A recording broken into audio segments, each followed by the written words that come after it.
ঢাকঢোল পিটিয়ে উৎসবের আমেজ নিয়ে আগামী ২৮ সেপ্টেম্বর থেকে শুরু হতে যাচ্ছে হিন্দু ধর্মাবলম্বীদের সবচেয়ে বড় ধর্মীয় উৎসব শারদীয় দুর্গাপূজা। এরই মধ্যে শেষ হয়েছে প্রতিমার কাঠামো তৈরি। এখন রং তুলির আঁচড়ে প্রতিমা ফুটিয়ে তুলতে ব্যস্ত সময় পার করছেন প্রতিমা শিল্পীরা।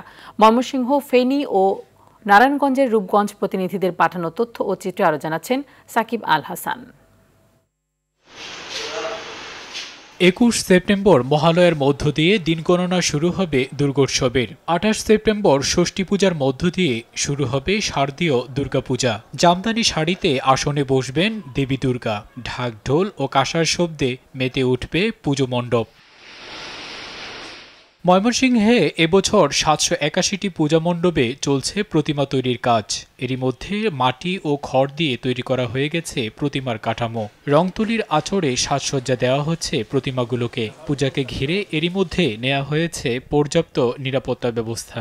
ইতিমধ্যে পুলিশ, আনসার এবং স্ট্রাইকিং ফোর্স হিসেবে সেনাবাহিনী, স্বেচ্ছাসেবক এবং স্থানীয় গণ্যমান্য ব্যক্তিবর্গ এবং রাজনৈতিক দলের নেতৃবৃন্দকে সাথে নিয়ে আমরা সেখানে নিরাপত্তা কমিটি গঠন করেছি, সো দ্যাট সেখানে কোনো ধরনের যেন বিশৃঙ্খলা তৈরি না হয়। ফেনীতে ১৫০টি পূজা মণ্ডপে অনুষ্ঠিত হবে সনাতন ধর্মাবলম্বীদের সর্ববৃহৎ দুর্গোৎসব। প্রতিমা তৈরির কাজ শেষ পর্যায়ে, চলছে সাজসজ্জা ও মণ্ডপ তৈরির কাজ।